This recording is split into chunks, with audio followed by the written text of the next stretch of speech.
இப்போ அளவியலில் மெஷர்மெண்ட்ஸோட ஃபார்முலா தான் பார்க்க போகிறோம். முதல்ல நேர்வட்ட திண்ம உருளை, இதோட வலைபரப்பு 2πr/h, மொத்த புறப்பரப்பு 2πr/h+r, கன அளவு r²h கன அலகுகள்.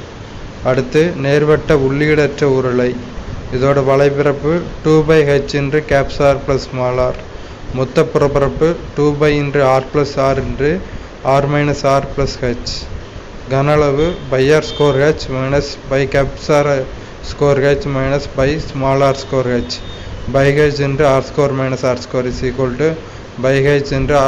-r/h×r²-r²h/r+r/r-r.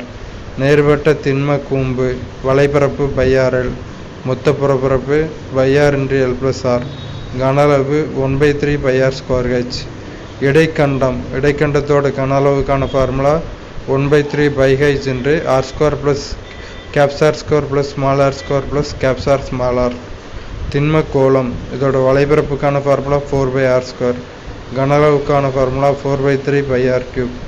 உள்ளீடற்ற கோளம், இதோட கன அளவுக்கான ஃபார்முலா 4/3πr³ திண்ம அரைக்கோளம், வலைபரப்புக்கான ஃபார்முலா 2πr², மொத்த புறப்பரப்புக்கான ஃபார்முலா 3πr², கன அளவுக்கான ஃபார்முலா 2/3πr³.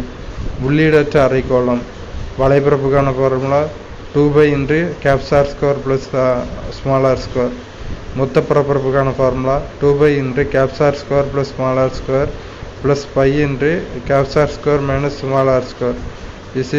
π×3r²+r3r²+r². பயன்படுத்தப்பட்ட உலோகத்தின் கன அளவு 2/3πr³ கூம்பு, கூம்போட சாய்வு உயரம் L-க்கான formula L √h²+r², h √L² -r², r √L² - வலைபரப்பு வட்டக்கோண பகுதியின் பரப்பரப்பு, வட்டக்கோண பகுதியின் பரப்பு. rl θ/360/r². வில்லி நீளம் கூம்பின் அடிச்சுற்றளவு L 2/r. குழாய் வழியே பாயும் தண்ணீரின் கன அளவு குறுக்கோட்டு பரப்பின்றி வேகம் இன்று நேரம். உருக்கி தயாரிக்கப்படும் புதிய கன உருவங்களின் எண்ணிக்கை உருக்கப்பட்ட கன உருவத்தின் கன அளவு உருவாக்கப்பட்ட ஒரு கன உருவத்தின் கன அளவு. 1 m³ 1000 litre, 1 dm³ 1 litre, 1000 cm³ 1 litre, 1000 litre 1 கிலோலிட்டர்.